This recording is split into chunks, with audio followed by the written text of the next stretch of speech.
But Ed and Bob and everybody here, Senator, our council members, this is a really distinguished thing for me to speak on behalf of the Berkeley Clemente 50th year anniversary.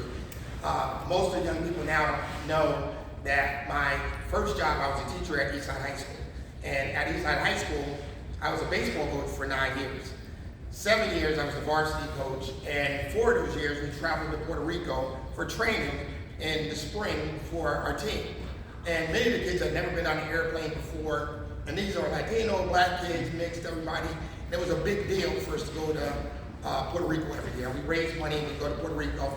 But the biggest part of it is that we trained at the Clemente training complex during the time we were there in Carolina. So we traveled the whole island of Puerto Rico, and they laughed because guys like Flavio and some of those guys that were with me at the time, they used to call me Paco. And then like, Coach Paco, we'll translate for you. And they would translate, but everywhere we went, we were like celebrities on the island. So we would practice in the morning and train at Roberto Clemente training complex. And then in the evening, we traveled the whole island. And it's the first time I ever saw like a 54-passenger bus with a stick. And we were going up hills with no guardrails. And the kids were like screaming, and the coach like, oh my God, the guys be driving like 50 miles per hour. But God oversaw us. We made it back each year safely. But it was just a great, great honor to be there. So I had an opportunity to meet his wife and his children over that period of time.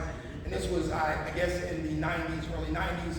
And we laughed that we had the best of luck, because in 1993, we won the county championship, first ever in Eastside history, the league championship. And from that team, we had quite a few guys go on to play college baseball. We had 3 guys get drafted at that era. So Roberto Clemente will always be near and dear to me. And the last thing I would say is that Manny walks in.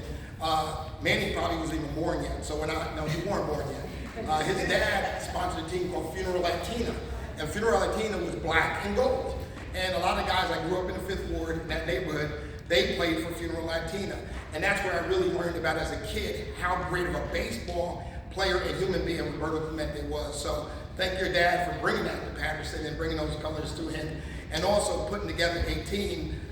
You probably heard the stories. Funeral Latina comes into the Patterson Midget Baseball League, DJ, first year. Never been in the league before. The vets, the shorties, and all that, they win the championship. And this was in 1975, I believe, or 74, because I think I was 11-year-old.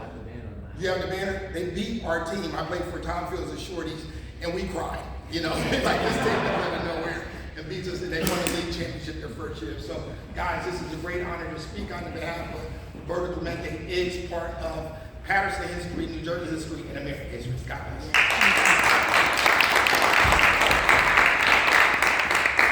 Thank you, Senator.